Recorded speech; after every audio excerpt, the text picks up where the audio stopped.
Thought about a move on Verstappen, not going to make it happen. Big twitch in the rear there.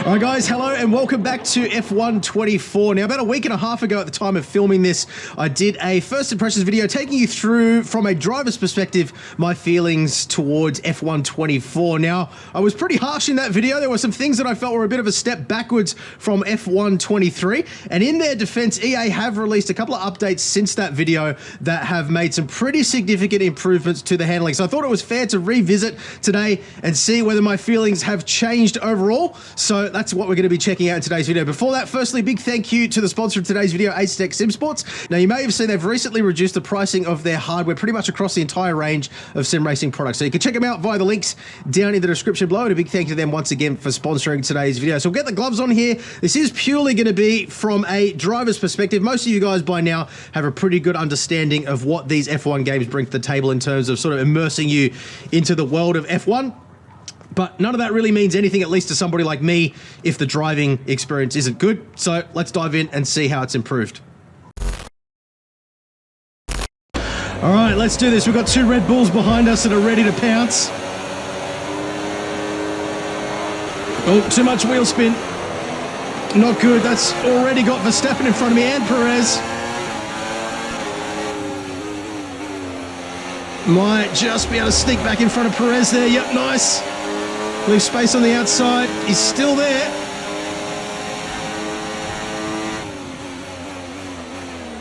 Thought about a move on Verstappen, not going to make it happen. Big twitch in the rear there.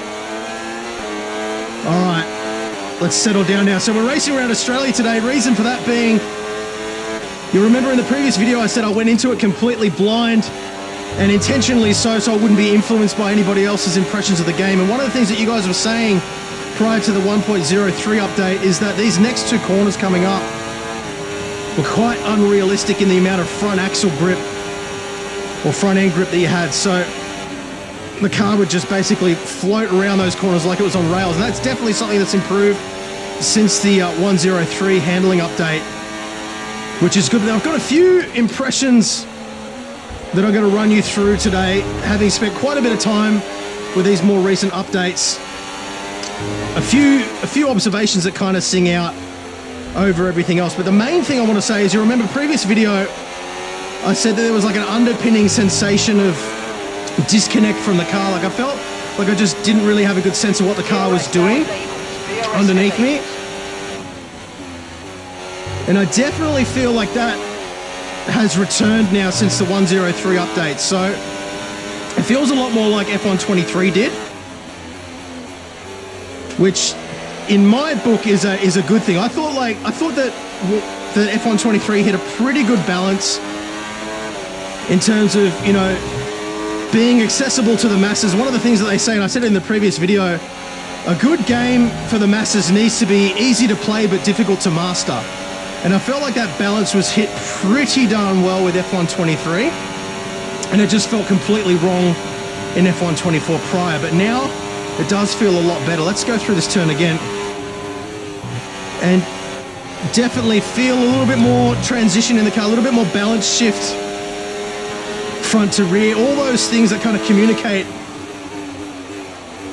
what the car's doing underneath you have improved, at least in my opinion. I haven't read anybody's opinions. Whoops, don't want to go into first gear. Since the 1.03 update, so maybe I'm completely off the mark here compared to other people, but this is what I'm feeling anyway. So what that means is that the game immediately feels more immersive, more enjoyable to play, to me at least, which is a good thing. So definitely a step forward there. Now, there are a couple of strange things that I'm still noticing. It does feel, firstly, like the fix has been to just sort of basically reduce the overall mechanical grip in the front end and aerodynamic grip as well. So the handling characteristics of the car haven't really fundamentally changed. It's just the grip has been reduced. So on turn in, the car does still feel very much like it's on rails. Now, of course, these kinds of cars are inherently going to feel like that if you're used to driving something like a GT3, but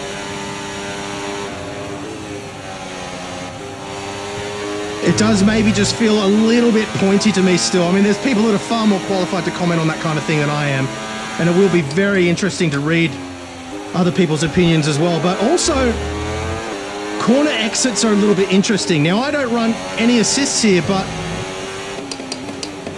try not to hit Verstappen there. On corner exit, with no assists on, you would imagine that if you ask too much of the rear tyres in terms of throttle input, whoa, what's going on there? You would expect that the rear tyres would just light up and you would spin. And that does happen if you get too early on the throttle. Like that. So I got on the throttle mid-corner there and it was upset by the curb. But at slightly higher speed, what I'm finding is that when I accelerate out of a turn, the RPM is limited. Now, obviously there is, in any car, if you try to go around a corner and accelerate at the same time, you'll find the RPMs don't increase like they would on a straight. And that's simply because, you know, the friction and the resistance between the tyre and the track is enough to overcome the output of the engine, or at least limit the output of the engine. But it feels a little bit unrealistic here, so we'll try it through these next few couple of corners again. This one in particular. And the RPM was just limited there, so it even dipped a little bit as I accelerated. Not so much there, but I'm sort of experimenting with there a little bit, so excuse my poor driving as Perez is going to get past me again, I think. Try to leave him space, drive out on the grass a little bit. Oh no, don't spin. That's going to have the whole field past me, but yeah, there's just something that doesn't feel quite right about the corner exit still, and I can't quite put my finger on it, but it's almost like there's some sort of an assistance thing that's still there, maybe to aid controller players that don't have the precision in their trigger as we do in a throttle pedal, but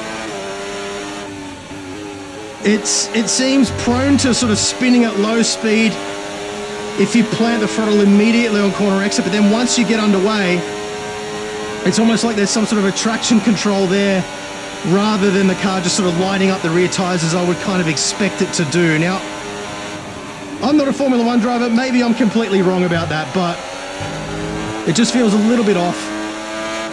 It is what it is, but look, I think overall, it's definitely a big step in the... Whoa! Still some funny things going on with the AI there. There's definitely still some improvement to be had in terms of the handling, but it's definitely made the game a lot more enjoyable overall to play. So I feel like if you're a big fan of the previous games, particularly F1 23, you like the way that game feels, and you want to upgrade to the latest cars and, you know, all the latest experiences, then, you know, maybe it is worth the update for you. But those things aside, fundamentally, it does feel like the same game. Thanks for watching, guys, and I will see you again soon. Bye.